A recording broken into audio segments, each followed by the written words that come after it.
The first thing I would want to say about religion is that we do ourselves a disservice by defining it as something separated off from, say, these other spheres of existence like science and art and politics. Once we've done that, we've already, I think, um, severely limited the power of the religious impulse. And if we are going to imagine a future for religion, I think we need to imagine a future wherein there is a reintegration of these spheres of life that the modern age has dissociated. Now, it's not that great things, important things, didn't come out of the separation of church and state and the differentiation of the different spheres of life in the modern period, but this differentiation, as Ken Wilber has articulated so clearly, has become pathological.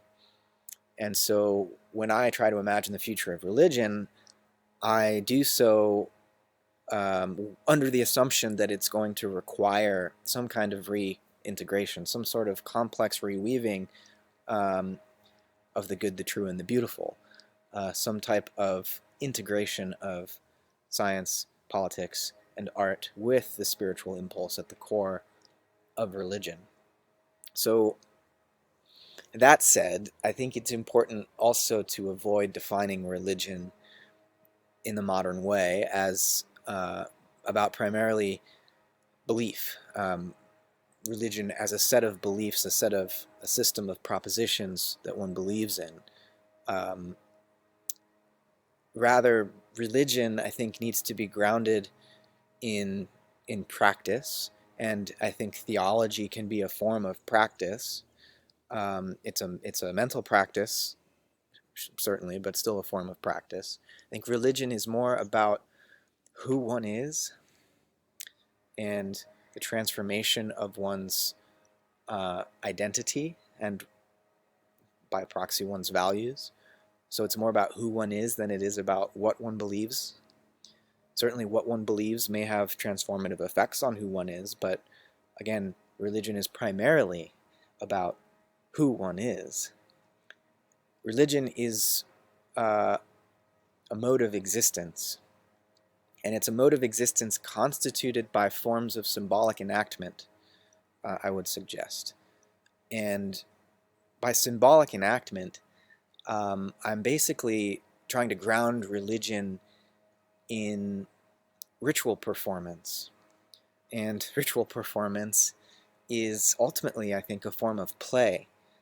And here I'd want to draw on, to understand the future of religion, I think we have to understand the history and evolution of religion.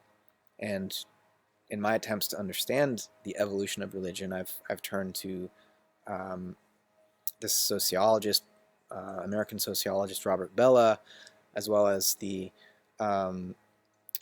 philosopher Alfred North Whitehead. I'd call him American. He did his philosophy in America, but obviously he was English by birth. But these two thinkers have a very similar understanding of how religion emerged. Bellah shows how the play behavior in mammals, our mammalian ancestors, which was provided for by extended periods of parental care, that created this relaxed field. The parents are protecting the children, and play is able to emerge in this context because it's the parents are creating a relaxed field where the struggle for existence isn't immediately impinging upon the behavior of the young.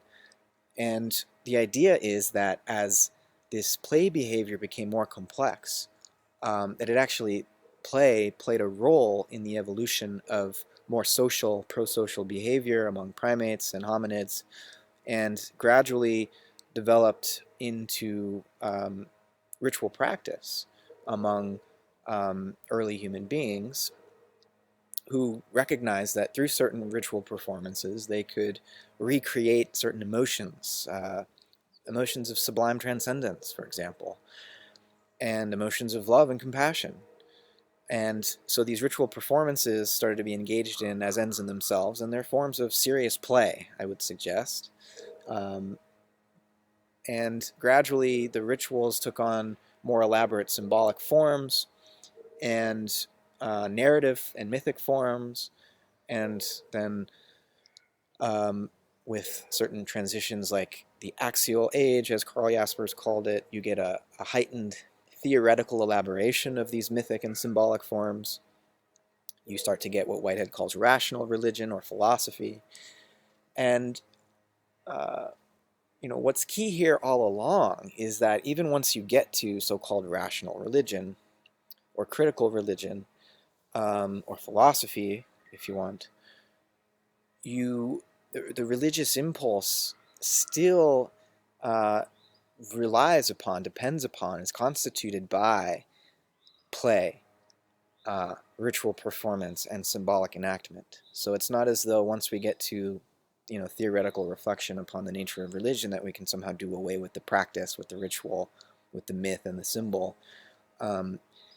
There is an evolution unfolding here, but it's not as though once you get to a higher stage of evolution, you can do away with the prior stages. That would be like akin to suggesting that you could lobotomize the brainstem and limbic system and just survive with the neocortex, right? Obviously, evolution is stratified in this way, and what's at the edge of the evolutionary proliferation and creativity is resting upon these lower layers and entirely dependent upon them, right? So I think you get the sense in a more Hegelian understanding of history that somehow once you get to the end of the evolutionary unfolding, that somehow you don't need the prior layers. There's a need, as Wilber would say, to transcend and include, but I think even sometimes in Wilber's hierarchies or holarchies, there's still this sense of we don't need that anymore. We don't need the prior stages. Shamanism's at the bottom, and we can move beyond shamanism and just do meditation without needing the plant medicines and the rattles. And I'm not so sure that's true.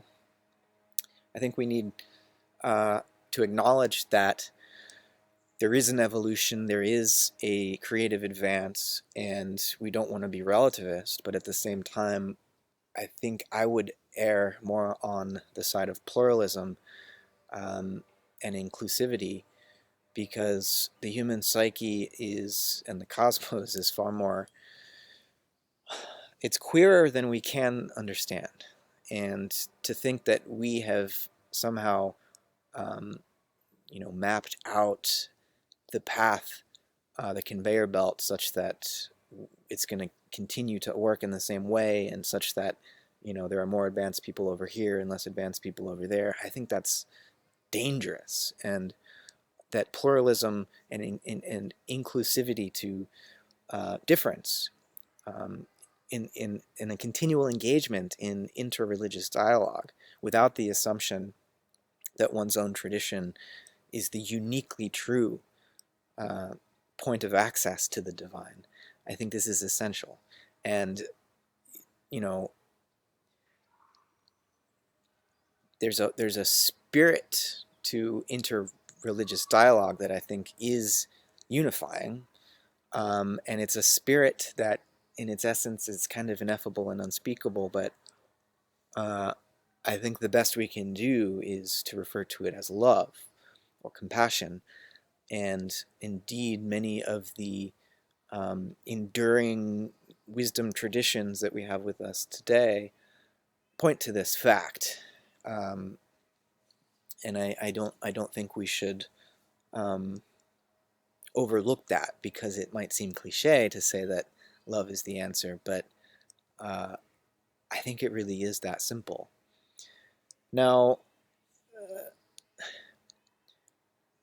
we're at a point now in planetary history where we're being called to transform, and we're not just being called to transform. The sirens are going off, the alarm bells are ringing, and we're running out of time. And I think this transformation is going to involve a reintegration of what modernity has dissociated. And that means that we're going to need to come into a new mode of being wherein our individuality and our collectivity are become fractalized in this way that allows my own personal sense of well-being to align with the well-being of all, such that I see my own self-interest as incongruent with the collective interests of the species and indeed the community of life on this planet. And so I think the future of religion is we're going to need to step into more responsibility for our own spiritual development and wake up to the fact that, as Whitehead suggested, and I'm going to use God language here, God is a word, a symbol, that I think when we enact it ritually and perform it ritually has great power, binding power to bring us together, and it can also tear us apart. It can create in-group, out-group schisms and scapegoats, and we have to be careful with this word God. It's potent, right? But I don't think we can do away with it. Even if we're non-theistic, when I say God, you can imagine Buddha nature. You can imagine, the love that courses through all things. But I want to share Whitehead's view on this. He says the final principle of religion, and this is in his book Religion in the Making, the final principle of religion is that there is a wisdom in the nature of things, from which flow our direction of practice, right? From this wisdom flows our direction of practice and flows our possibility of the theoretical analysis of fact. Religion insists that the world is a mutually adjusted disposition of things, issuing in a value for its own sake. That's the final principle of religion from Whitehead's point of view. And Whitehead is a theist, but his theism is certainly radical in the sense that God becomes a creature for Whitehead.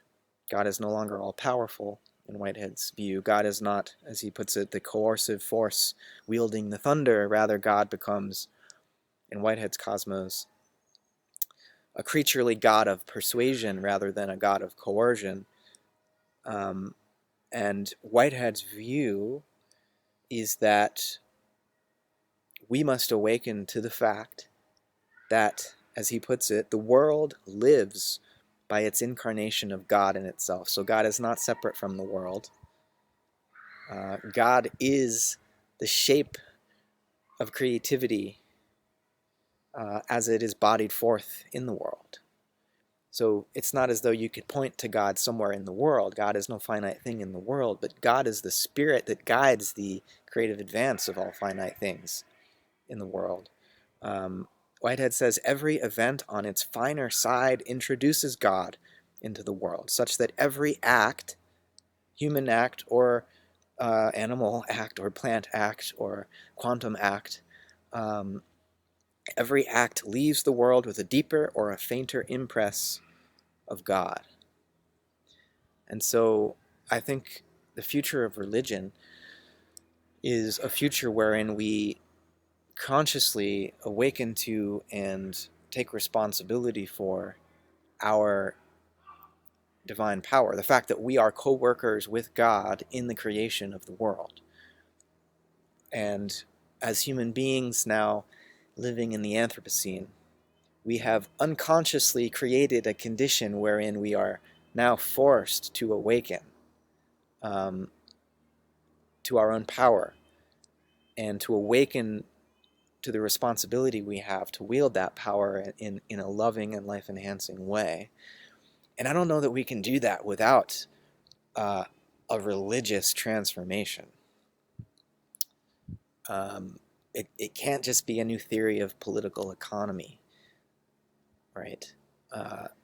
We need something at the level of spirituality, where we're being forced to question who we are, to reimagine who we are as a human family, so that we can move forward together in a new way.